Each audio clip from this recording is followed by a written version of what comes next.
हैं। राजीव, फॉर्म 7 घोटाला, ये फॉर्म 7 कितना इंपॉर्टेंट है क्या? और इसके जरिए जो साजिशन आरोप अब विपक्ष, खासतौर से समाजवादी पार्टी और कांग्रेस लगा रहे हैं, क्योंकि मामला सिर्फ उत्तर प्रदेश तक नहीं है, मध्य प्रदेश से भी इस तरह के मामले सामने आ रहे हैं। तो ये महा घोटाला जो आरोप लग रहा है, कितनी सच्चाई इसमें नजर आ रही है? अगर ऐसा है तो कितना इंपैक्ट पड़ेगा? देखिए पूजा, मतदाता सूची का ड्राफ्ट सूची जब प्रकाशित होती है उसके बाद जो समय दिया जाता है कि इसमें आप दावे कर सकते हैं, नए वोटर जोड़ने की प्रक्रिया होती है और आपत्तियां कर सकते हैं। अगर आपको लगता है कि मतदाता सूची में नाम गड़बड़ है तो आप कटवाने के लिए अर्जी दे सकते हैं। फॉर्म 7 वही एक फॉर्म है जिसके जरिए आप भरते हैं और नाम, पता, हस्ताक्षर करके आप देते हैं कि इस आदमी का नाम काट दिया जाए, ये गलत मतदाता सूची में आया है। इसको लेकर के पश्चिम बंगाल और उत्तर प्रदेश में इस वक्त सियासत बहुत ज्यादा गर्म है। अभी मैं पश्चिम बंगाल जब था तो फॉर्म 7 जमा करने वाले लोग पहुंचते थे तो कई जगह पर हिंसक वारदातें हुई। लोगों ने उन लोगों को जो फॉर्म 7 लेकर के आ रहे थे उनको डराने, धमकाने, मारने, पीटने तक का काम किया, क्योंकि फॉर्म 7 को लेके पश्चिम बंगाल में यह था कि भारतीय जनता पार्टी के कार्यकर्ता फॉर्म 7 के जरिए एक खास समुदाय के लोगों का, या जिन्हें वो समझते हैं कि राजनीतिक रूप से वो विरोधी हैं, उनका फॉर्म 7 के जरिए नाम कटवाने की कोशिश की जा रही है। इसकी प्रक्रिया पूरी इस तरीके से है।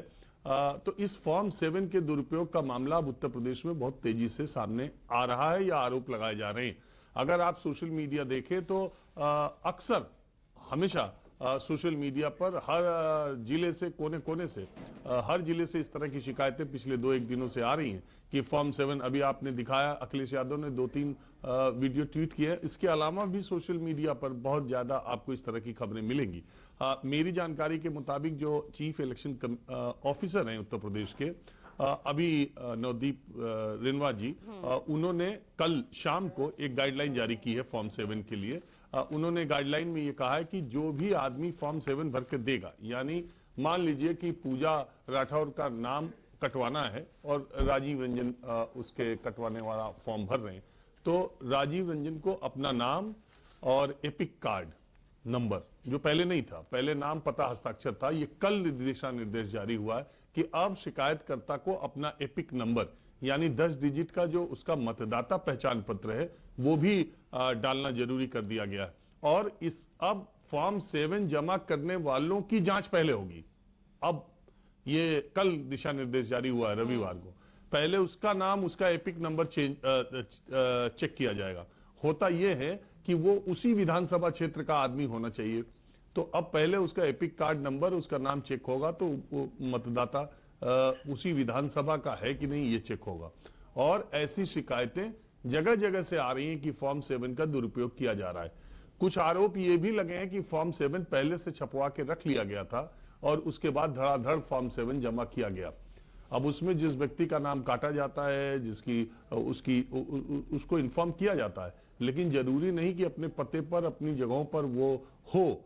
एक ही चीज इसमें सबसे इंपॉर्टेंट है पूजा, चाहे आप जो कुछ भी कर लीजिए, होता ये बीएलओ और ईआरओ के लेवल पर है, और जो सत्ता पक्ष में है, अगर जिसकी जहां पर सरकार है, आपको मालूम है कि ये सरकारी मुलाजिम है बीएलओ और ईआरओ, तो वो उस दबाव में निश्चित तौर पर रहते हैं। अगर पश्चिम बंगाल में है तो वो टीएमसी के दबाव में जरूर रहते हैं, अगर उत्तर प्रदेश में है तो वो बीजेपी या योगी सरकार कह लीजिए, उसके दबाव में जरूर रहते हैं। तो ये एक बड़ा विवाद का कारण फॉर्म 7 बनता जा रहा है कि एक धर्म विशेष या जाति विशेष या विचारधारा विशेष के लोगों को, या जिन्हें मालूम है कि ये आपके पक्ष के नहीं है, और ये केवल सत्ता पक्ष की तरफ से किया जा रहा है, ऐसा भी नहीं है।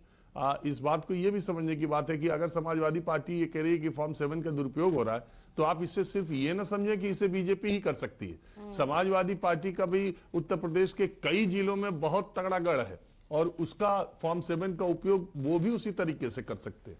तो ये इसकी रोकथाम होनी चाहिए, और एक ऐसा ये औजार है जिसके जरिए जो शासन सत्ता में जहां पर है वो अपने हिसाब से कुछ चीजों को कर सकता है।